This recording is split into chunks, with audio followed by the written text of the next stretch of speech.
السلام علیکم پیارے دوستوں، اسمارٹ ایجوکیشن ورک میں آپ کو خوش آمدید کہتے ہیں۔ پیارے دوستوں، نبی کریم صلی اللہ علیہ وآلہ وسلم کے بارے میں مختصر ویڈیو کا جو سلسلہ شروع کیا تھا، اس میں پارٹ 10 کے ساتھ آپ کے ساتھ حاضر ہیں۔ پیارے دوستوں، نبی کریم صلی اللہ علیہ وآلہ وسلم نے جن جنگوں میں بنفسی نفیس شرکت کی اس کو غزوہ کہتے ہیں۔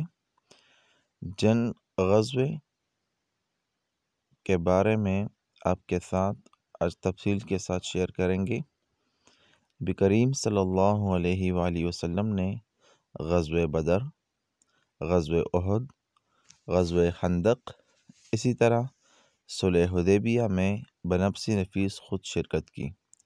غزوہ خندق اور صلح حدیبیہ ذی القعدہ 5 ہجری یعنی 627 عیسوی کو، اسی طرح حدیبیہ کا واقعہ 1 ذی القعدہ سن 2 ہجری 628 مارچ یعنی 13 مارچ 628 عیسوی کو بمطابق 6 ہجری واقع ہوئے۔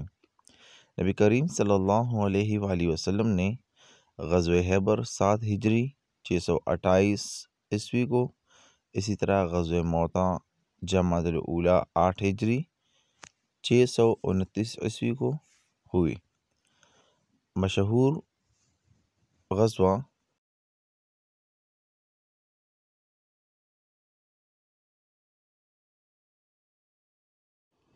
اسی طرح مشہور غزوہ حنین اور غزوہ طائف سن 8 ہجری کو بمطابق 630 عیسوی کو ہوئی۔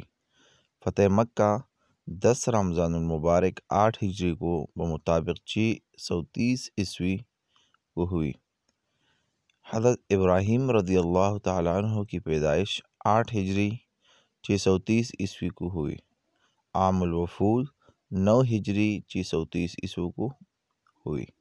اسی طرح آخری غزوہ یعنی غزوہ تبوک سن 9 ہجری بمطابق 630 عیسوی کو ہوئی۔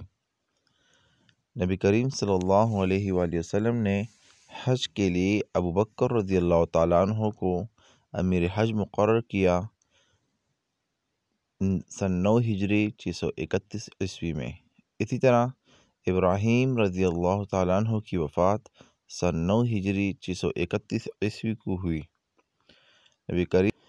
اسی طرح نبی کریم صلی اللہ علیہ وآلہ وسلم نے اپنے آخری حج کے موقع پر جو عظیم خطبہ ارشاد فرمایا، جس کو حجۃ الوداع بھی کہا جاتا ہے، آپ نے یہ سن 10 ہجری بمطابق 632 عیسوی کو ادا کیا۔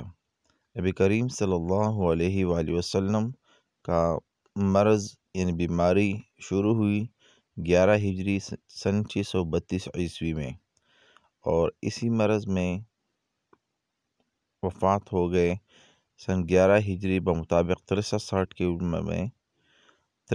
کی عمر میں 632 عیسوی کو۔